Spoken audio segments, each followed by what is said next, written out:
Hey, Pastor friends, McKay here. And we've all read texts where we step back and wonder, how in the world do we get to Jesus from here? The problem is, if we don't have a hermeneutical framework that gets us there to Jesus, then we'll either try to perform theological gymnastics, allegorize the text, or just tack Jesus on at the end, like kids playing pin the tail on the donkey at a birthday party. Thankfully, there is a better way, and it's really simple. In this short video, I'm going to show you 4 specific diagnostic questions that will help you naturally uncover how substitutionary atonement is embedded in every text of Scripture.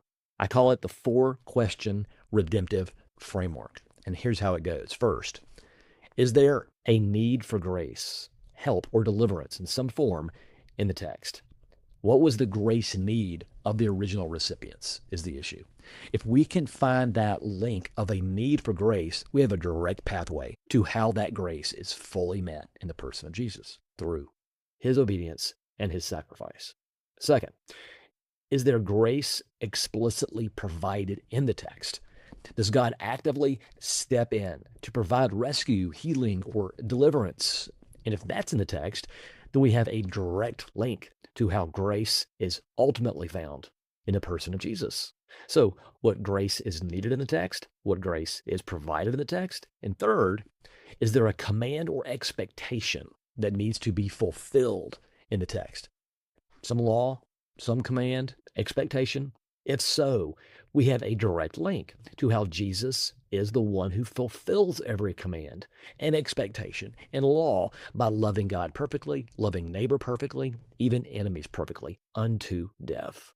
And finally, is there a biblical character described in the passage or represented by the text that we can ask, how is Jesus the true, better, and ultimate version of this character?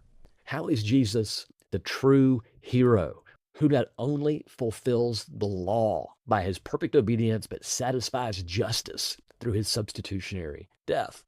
Now, while all 4 of these questions might not be answered by every text, there will be at least one that gives you an authentic pathway to the cross. So if you want to stop forcing Jesus into your sermons and just reveal him there, use the 4-question redemptive framework. And if you need help, this framework is built into Preach 360, the all-in-one sermon OS for preaching the gospel. If you want to try it for free, check out preach360.com. Again, my name is McKay. Reach out for questions, or if I can help in any way, I really would love to. Hope to see you next time.